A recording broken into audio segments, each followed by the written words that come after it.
Oh, I'll talk about more examples, boo-boo. I will give you more, but let me first talk. I haven't gotten through your whole video here yet, so it's good. Yeah, you're talking about the periphery arguments or not addressing the core things and all this. Yeah, I could talk about that stuff too. I will. But let me just address what you're saying here at around 4:30 on. You're talking about how what? I'm giving the impression that the radical feminists are going to take over the world and chop all our balls off and stuff?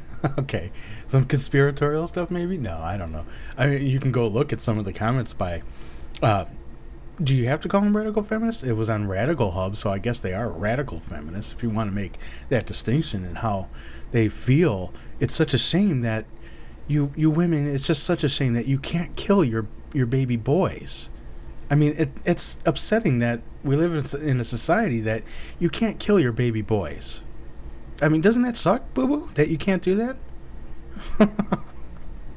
Anyways, so you bring up this example of that you argue with me on certain things, and then how I always give this one example. You don't say what it is, though. That's very depressing.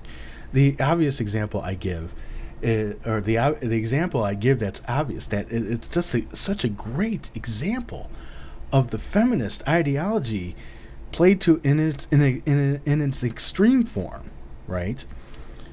Played out on society, having its influence on society. We could see it, and we could see the absurdity of it. The wonderful, beautiful absurdity that is the logical conclusion of that ideology. That is the Swedish model. Now, if people don't know what the Swedish model is, I mean, it's real simple.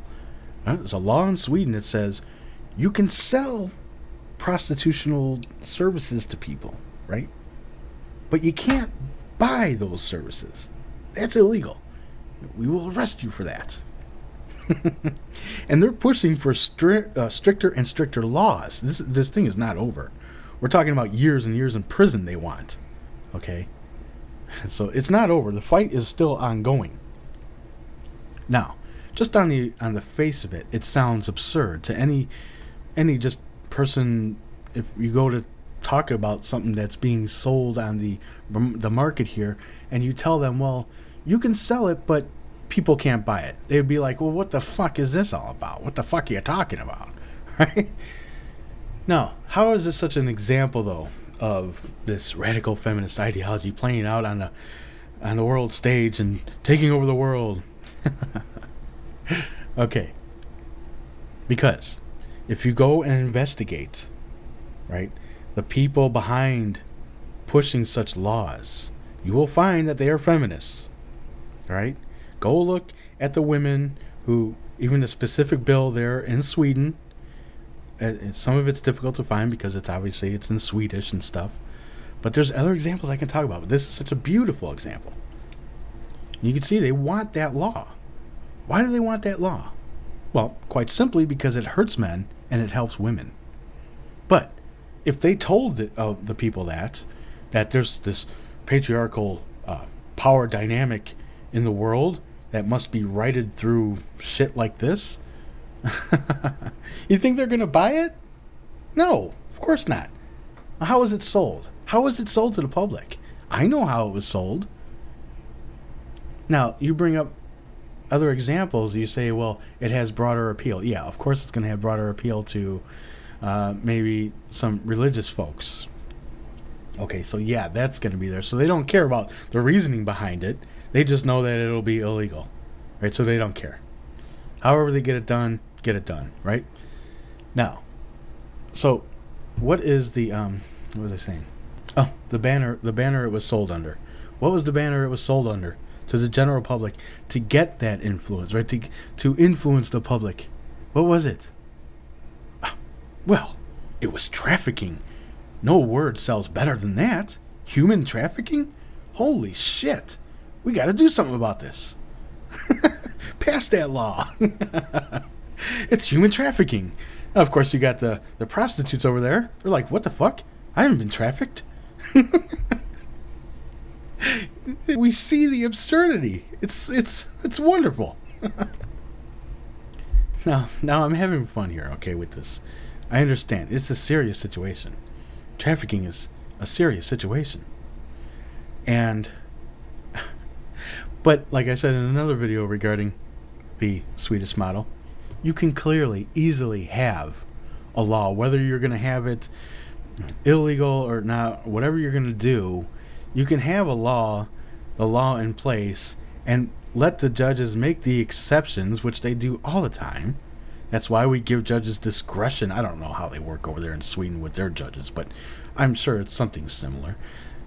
That's why we don't like mandatory law or sentencing, because you have to look at things on an individual basis. Individual case, you got a different human being in a different situation that is this and this and this. Okay. It's a real simple concept to get. So if you're going to keep prostitution illegal, then you keep it illegal for everyone. And when the prostitute and the John, I hate saying that, get caught, right? They both get arrested. They both go before the judge. If this particular prostitute happened to have been trafficked, then of course we're not going to add insult to injury.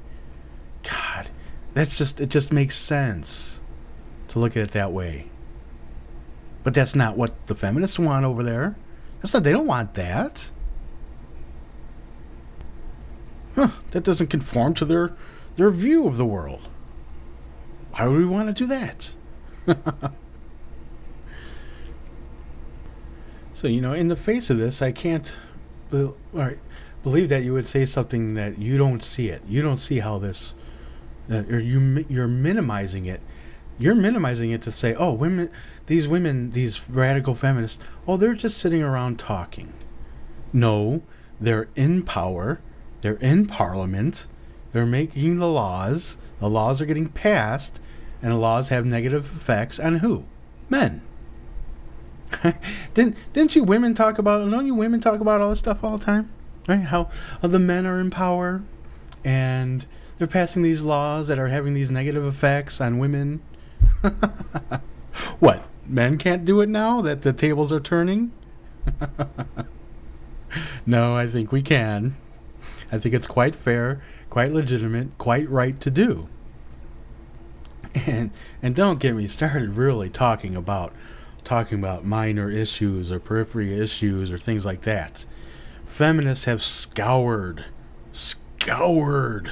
every orifice of society looking for anything, the words in a book, or a line in a movie, or if there's two women in a movie and are they talking to each other, and if it's not about, as long as it's not about men or something, right?